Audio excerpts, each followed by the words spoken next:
అక్క చెల్లి ఏడుస్తూ పాడుకునే చండాలపు పాటనై నీ చెవుల్లో రణబేరి మోగిస్తాం. యా వేరే తప్పట వాయిస్తాం. అవును. రే రే ఇక మూసుకోండి రా. అలాగే పదండ్రా. అన్నయ్య ఇల్లు కత్తికి తక్కువ సుత్తికి ఎక్కువ, ఎలాగైనా వీళ్ళు బాక్సులు బద్దలు కొట్టేయాలి.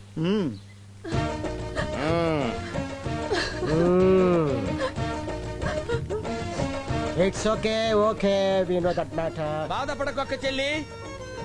ఎక్కడ స్త్రీ ఏడుస్తుందో, ఎక్కడ లౌడ్ స్పీకర్ లా రోధిస్తుందో, ఎక్కడ ముక్కు చెత్తుందో అక్కడ శుభం జరగదు. ముందు పెళ్లి కొడుకు కాబోతున్న సాంబాగాన్ని ఇలా పిలవండి.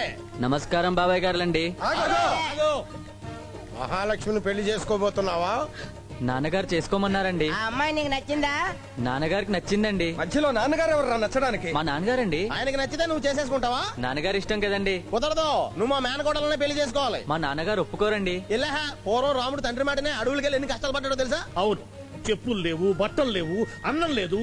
భార్యనేమో రామరాసుడు తీసుకెళ్లాడు. ఇన్ని కష్టాలు ఎవరి కోసం పడ్డాడు? నాన్న మాట వినక వాడెవడరా నాన్న నాన్న అంటావు? ఎవడు చెప్పాడరా నీకు? రామాయణం చదివానండి. సగం చదివావా పూర్తిగా చదివావా? పూర్తిగా చదివానండి. ఆహా. సవత్తల్లి కైకేయి చెప్పగానే రాముడు అడవికి వెళ్ళిపోయాడండి. అప్పుడు దశరథుడు ఎక్కడున్నాడు రా? కోమాలో ఉన్నాడండి. కోమాలో నుండి బయటికొచ్చి రాముడిని అడవికి వెళ్ళొద్దన్నాడండి. అంతలోనే రాముడు అడవిలోకి వెళ్ళిపోయాడండి. పాపం నాన్న మాట వినకపోబట్టే కదండి రాముడు అడవుల పాలయ్యాడు. ఈడేంట్రా వీళ్ళ నాన్న కోసం రామాయణాన్ని రివర్స్ చేసేస్తున్నాడు.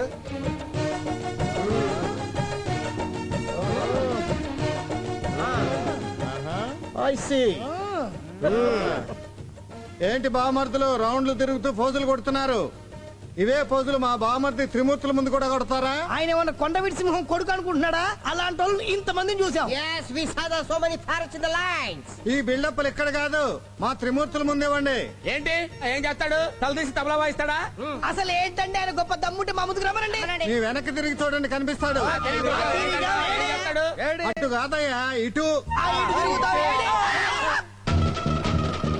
త్రిమూర్తులు వీళ్ళేదో నీ సంగతి చూసుకుంటారట. నువ్వు వీళ్ళ సంగతి చూసుకుంటావు, వీళ్ళు నీ సంగతి చూసుకుంటారు. తెలుసుకోండి. అలే ఫిట్టింగ్ పెట్టా బా. ఇక ఇవ్వండి బిల్డప్పులు.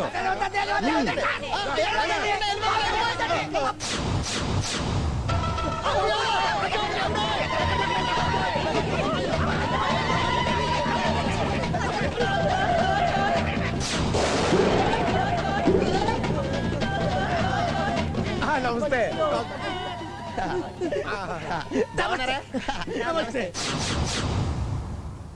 ఏమిటా నిలబడటం? సరిగ్గా నిలబడండి. ఏమిటి కోతుల్లా వంకర్లు తిరుగుతున్నారు? పెద్ద మనుషుల్లా నిలబడండి. పెద్ద మనుషుల్లా. ఏ ఇందాక గొంతు పెంచి మరీ మాట్లాడుతున్నారు? ఏం లేదు, పెళ్లికి ఎవరేం పనులు చేయాలని ప్లాన్ చేసుకున్నాం. వీడేమో వంట పనులు, వీడేమో బ్యాండ్ వేయడం, వాడేమో ఇస్తరాకులు వేయడం, వాడేమో ఇంగిరాకులు తీయడం, వీడేమో బట్టలు తొగడం. ఇలా పనులు పంచుకుంటున్నాం. Very good. ఈ రోజే లగ్నాలు పెట్టుకుంటున్నాం. రెడీ అయ్యి రండి. నువ్వేదో మాట్లాడాలన్నావు కదా, ఇల్లు. అమ్మో, ఆ కృష్ణారావు భలే ఫిట్టింగ్ పెట్టి పెద్ద ఆయన దగ్గర ఇరికించేసాడు రమ్మని. ఇలాంటి ఇంకా పెళ్లిలోపు ఎన్ని చూడాలా మనం? మొగుడికి పెట్టకుండా ఒక్కదానివే తింటున్నావు కదే. 1 month అయింది నీ అన్నం తిని. దున్న పోతులా తింటున్నావు. తిరుగు చికెన్ తెప్పిస్తా. ఒరే మండరత్నం, ఏంటి సాయిరత్నం? జోగయ్య గారు కూతురు పోయినప్పటి నుంచి పచ్చి మంచినీళ్ళు కూడా తాగట్లేదంటరా. మనం ఆయన మళ్ళీ మామూలు మనిషిని చేయాలరా. ఎలా ఇప్పుడు అంత అవసరం అంటావా? No brother, the people encounter in 10 commandments. ఓహో. Yes, మనమే మళ్ళీ పాపం జోగయ్యని జనజీవన స్రవంతిలోకి తీసుకురావాలరా. పదండ్రా.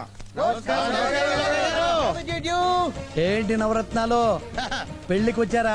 కాదండి, మిమ్మల్ని వాదార్చడానికి వచ్చాం. ఏంటండి తిండి తింటాం మానేశారంట, నీళ్లు తాగటం మానేశారంట, ఎందుకు ఆమరణ నిరాహార దీక్ష? కూతురు చచ్చిపోయిందని మీరు చచ్చిపోతారా జోగయ్య గారు? ఇటువంటి సమయంలోనే మనసును గ్రానైట్ రాయి చేసుకోవాలి. Correct correct. మీరు మళ్ళీ మామూలు మనిషి చెప్పేవాలి. అరే ఆ కొబ్బరి బొండం కత్తి అందుకో.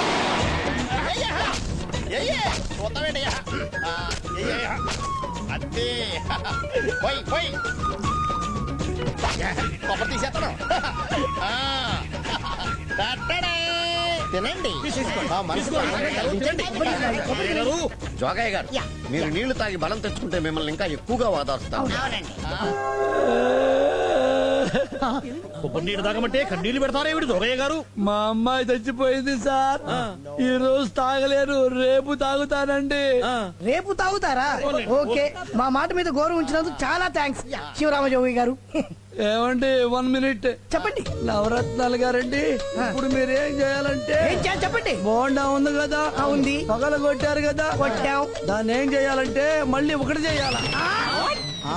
పగల కొట్టిన బోండా మళ్ళీ మామూలు బోండా చేయాలా, మళ్ళీ ఒరిజినల్ బోండా చూపించాలా. ఏంటంటే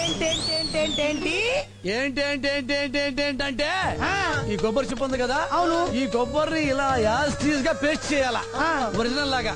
ఈ నీళ్లు ఉంటాయి కదా, ఇలా యాస్టీస్ గా మొత్తం ఫుల్ చేయాలా.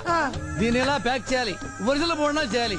ఎలా ఒరిజినల్ బోండా అంటే ఇదిగో ఇలాగా, దీన్ని మళ్ళీ ఇలా ఒరిజినల్ చేయాలి. యు మీన్ సేమ్ గుజ్జు same water as this like బొండం. యా దిస్ టైప్ దిలాకి పురాతి తుడాకి బట్ తుడియా అలాకి పుడియా. ఆ జోగయ్య గారు మీరేదో మెంటల్ ప్రాబ్లం తో ఫిజికల్ గా బాధపడుతుంటున్నారు. మళ్ళీ కలుస్తాం. యాయ్ కరాపియా బోసి కరాలియా బిస్కిలియా సైకిల్ తుయా. అయ్యో బాయ్.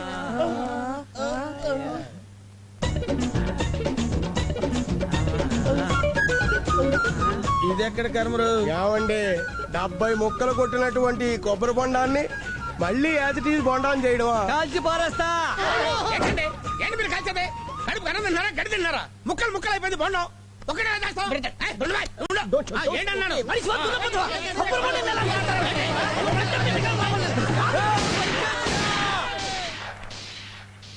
వినండిరా చెబుతాను. చెప్పండి. 5 రూపాయల బోండం, దీన్ని పగలగొట్టారు. దీన్ని మామూలుగా చేయమంటేనే చేయలేమంటున్నారే. నా బిడ్డ చచ్చిపోయింది, మా ఇద్దరి ముద్దుల బిడ్డ చచ్చిపోయింది. అప్పుడు నా గుండె పగిలిపోయింది, నా మనసు వికలమైపోయింది. పగిలిన గుండె మళ్ళీ మామూలు ఎలా అవుతుందిరా? 5 రూపాయల బోండావే మళ్ళీ మామూలుగా కాదు, నేను మళ్ళీ మామూలు మనిషి ఎలా అవుతాను రా? తప్పైంది సార్, ఇంకోసారి కొబ్బరి బొండ తాగమని అన్నాను సార్. ఒక పని చేయండి సార్, ఈ బోండాన్ని మళ్ళీ మామూలు బోండా చేయాలి. చేయలేవు సార్. అది మీకు తెలియదు. తెలియదు సార్. నేను తెలియ చెప్తా. చెప్పండి సార్. ఇది మళ్ళీ మామూలు బోండం అయ్యే ఐడియా నేను చెప్తా. చెప్పండి. నువ్వు తెలివే ఐడియా చెప్పాలి ఇక్కడ. తిను. ఒక పని చేస్తారు బ్రదర్, మాస్టర్ ఇది పట్టుకోండి సార్, పేలుతుంది సార్, జాగ్రత్త. మీలో ఒక రత్నం ముందు రండి. నేను వస్తాను సార్. చెప్పండి సార్. సార్ మీ పేరేంటి సార్? ఎంఏ రత్నం వెరీ గుడ్ ఎంఏ రత్నం. సార్. సార్ ఓ పని చేస్తారు సార్. చెప్పండి. చెప్పండి. ఇప్పుడు ఈ ఎంఏ రత్నాన్ని ఓకే. ఈ కత్తితో కచ్చా కచ్చా కచ్చా కచ్చా 6 ముక్కలు చేస్తాను సార్. చేసి మళ్ళీ మామూలుగా ఎంఏ రత్నాన్ని చేస్తా. వద్దు సార్. అలాగే బోండాన్ని కూడా మళ్ళీ మామూలు చేయండి. కాబట్టి ఎంఏ రత్నం ముందుకు వస్తే కచ్చా కచ్చా కచ్చా కచ్చా కచ్చా కచ్చా నరిగేసి మళ్ళీ మామూలు రత్నం చేస్తా. రే ఓ రత్నాలు నవరత్నాలు నాకన్నా తీసుకోమాకండ్రా. ఒరే రత్నాలారా.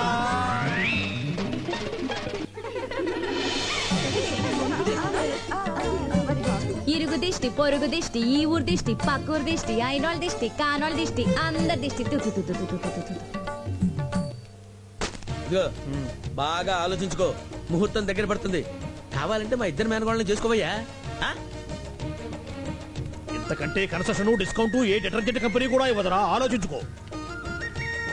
ఒక పిల్లని చేసుకుంటే ఇంకో పిల్ల ఫ్రీ. పెళ్లి చేసుకోవడం ఇబ్బంది అయితే లేపుకెళ్ళిపోయా. టికెట్ కూడా ఏర్పాటు చేస్తాం. Think about you. This chance coming not again again. Okay, ఎన్ని చెప్పినా అక్కడ రాయివా మనిషివా? అసలు నీకు మనసుందరే? నాకు మనసుందండి, ప్రేమంటే తెలుసు, ప్రేమించడము తెలుసు.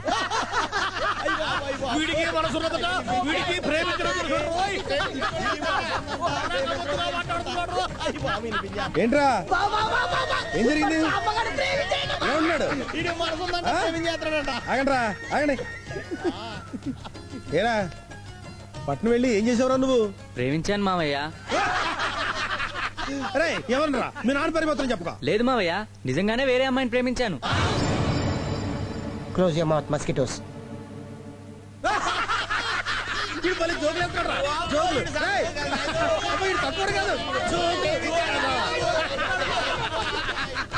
అబ్బబ్బబ్బబ్బా, ఇంక చాలే ఆపండి రా. ఆపండి, వెళ్ళే పని చూడండి. వెళ్ళండి వెళ్ళండి, వెళ్ళమంటుంటే. ఆ నవరత్నాలతో ఎప్పుడూ ఇలాగే ఎగతాళిగా మాట్లాడాలి, సరేనా? ఎగతాళి కాదమ్మా, నిజంగానే ప్రేమించాను. వాళ్ళని తర్వాత ఏడిపిద్దు గాని రాహుకాలం వచ్చే టైం అయింది, నువ్వురా. అమ్మా, నా మాట నమ్ముతావమ్మా? నీకు మాటలు నేర్పిందే నేనురా, ఎందుకు నమ్మను? తొందరగా వచ్చేసేయే. నీ మీదొట్టమ్మా, నేను ఒక అమ్మాయిని ప్రేమించాను.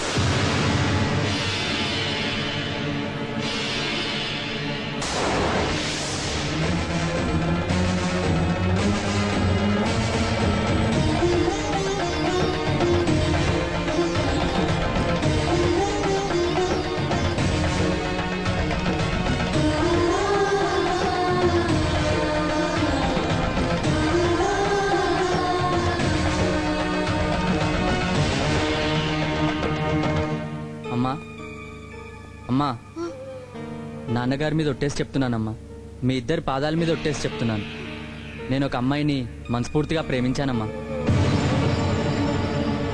ఏంటమ్మా, ఇంకా నమ్మకం కలగడం లేదా? మీరు నమ్మరని అమ్మాయిని కూడా తీసుకొచ్చానమ్మా. కవిత,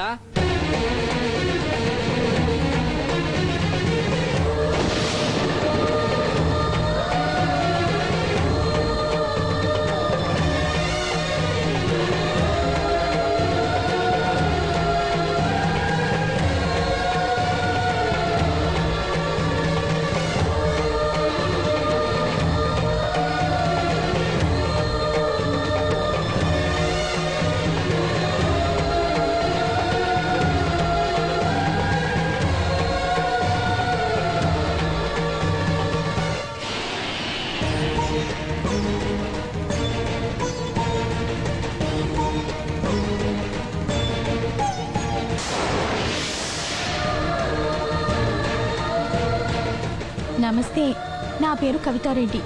నేను సంశీవరావు ప్రేమించుకున్నా. నాన్నగారండి, చేసుకుంటే ఈ అమ్మాయినే చేసుకుంటాను నాన్నగారండి, లేకపోతే చచ్చిపోతాను నాన్నగారండి. చచ్చిపోతాను నాన్నగారండి, చచ్చిపోతాను నాన్నగారండి. తప్పు తప్పు చేస్తున్నావు. ఈ వంశానికి మాయన మచ్చ తీసుకొస్తున్నావు. ఏ నాన్న, నిన్ను పిలిపించానే, పట్నం నుంచి నిన్ను పిలిపించి కృష్ణారావు మావయ్య గారి కూతురు మహాలక్ష్మితో నీకు పెళ్ళని అన్నానే, నువ్వేమన్నావు? నాన్న, నీ ఇష్టం, అలాగే చేసుకుంటానని చెప్పావే. నువ్వు చెప్పిన తర్వాత ఊళ్ళో పెద్దలందరినీ పిలిపించి మంచి ముహూర్తం పెట్టించి శుభలేఖలు అచ్చు వేయించానే. అచ్చు వేయించిన తర్వాత ఊరందరికీ పత్రికలు పంచిన తర్వాత ఇవాళ నువ్వు వచ్చి ఏమిటి నాన్న చెబుతున్నావు? మన వంశానికి మాయన మచ్చ తీసుకొస్తున్నావు. ఎక్కడో ఎక్కడో బజార్లో ఏదో మిఠాయి కొని తెచ్చి తినిపించినట్టుగా ఈ అమ్మాయిని తీసుకొచ్చి, నాన్న ఈ అమ్మాయిని నేను చేసుకుంటానని చెబుతున్నావే. ఇంతకన్నా అన్యాయం ఎక్కడన్నా ఉందా నాన్న? మరిప్పుడు మావయ్య గారి అమ్మాయి పరిస్థితి ఏమిటి? ముహూర్తాలు పెట్టక ముందే నేను ఒక అమ్మాయిని ప్రేమించానని ముందే చెప్పి ఉంటే ఆ అమ్మాయి కులము మతము చూడకుండా నీకిచ్చి పెళ్లి చేసేవాణ్ణి. నేనెప్పుడైనా నీ ఇష్టాన్ని కాదన్నానా? చెప్పు. మీరు చెప్పింది కరెక్టే నాన్నగారండి.